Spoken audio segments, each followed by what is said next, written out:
Understanding racket grip in English. Hello, everyone. Welcome back to our channel. Today, we're diving into a very interesting phrase in the English language: racket grip.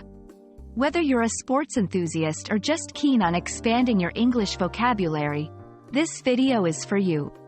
So, let's get started and unravel the meaning and usage of racket grip. The term racket grip is primarily used in the context of sports, specifically in games like tennis, badminton, and squash. It refers to the way a player holds the racket. This grip is crucial as it affects the player's ability to hit the ball or shuttlecock effectively. But there's more to this phrase than just its literal meaning, and we'll explore that too.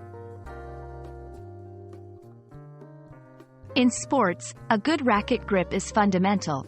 It can dramatically influence the power, accuracy, and type of shots a player can make.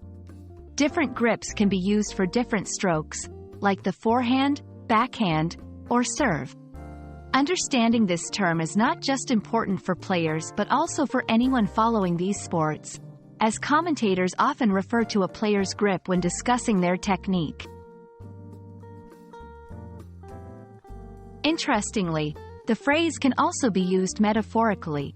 In a broader sense, having a good racket grip might imply having a firm control or handle on a situation.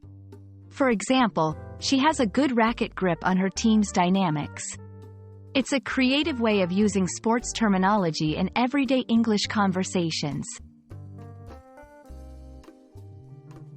So, there we have it.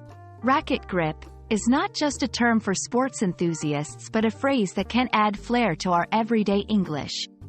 We hope this video has given you a better understanding and grasp, pun intended, of this interesting term. Don't forget to practice your English, and maybe even your racket grip, if you're feeling sporty. Thanks for watching, and see you in our next video.